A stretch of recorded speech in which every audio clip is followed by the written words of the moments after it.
I support sustainability efforts across campus in several ways. I sit on the Chancellor's Sustainability Advisory Committee, so we take a sort of 30,000-foot view of the campus, and right now we're doing an inventory of all the kinds of ways that the campus is integrating sustainability into all that we do with facilities and the classroom, and of course what the library is contributing.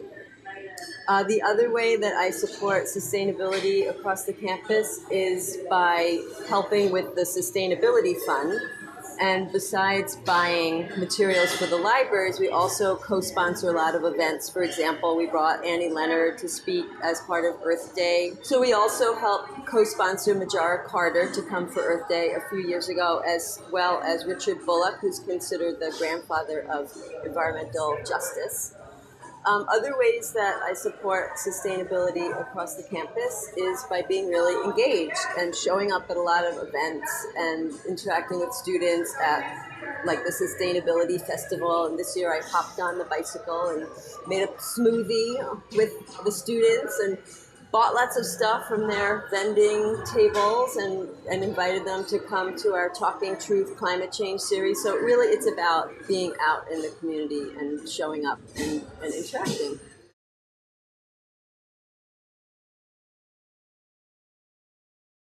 Well, I've influenced course content in sustainability partly through LibGuides. That's the online resource guides that a lot of academic libraries provide.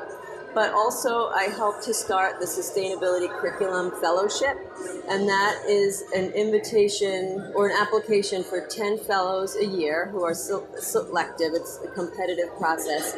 And then they spend the whole academic year in the library with other faculty, and I am one of several people on that planning team, and we integrate a lot of library resources throughout the semesters so that they can then bring it into the classroom. And of course the librarian from each department connected to those classes, they also will come in and do instruction around sustainability for those particular sustainability courses.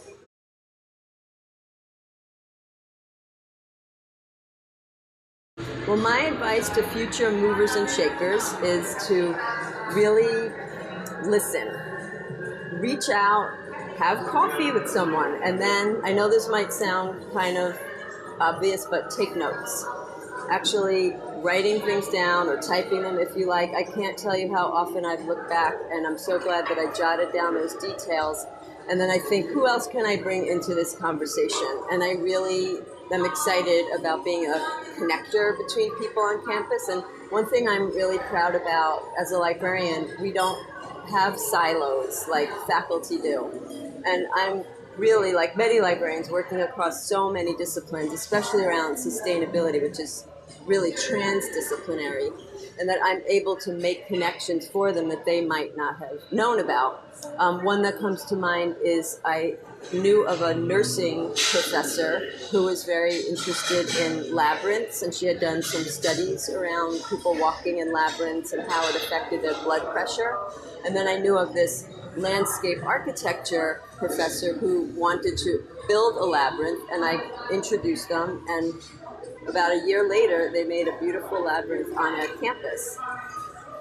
And they wouldn't have known about each other. It's just that I'm in touch with so many different people and I'm able to bring them together. Another piece of advice to potential movers and shakers, this might seem counterintuitive, but it's also to build time into your life, your work, and your home life to rest and reset, and don't overextend, because then you can't do as much moving and shaking. So my advice is to practice some mindfulness, even if it's simple breath work or just taking time out every day to just step back and savor life. And that gives you more energy to move and shake.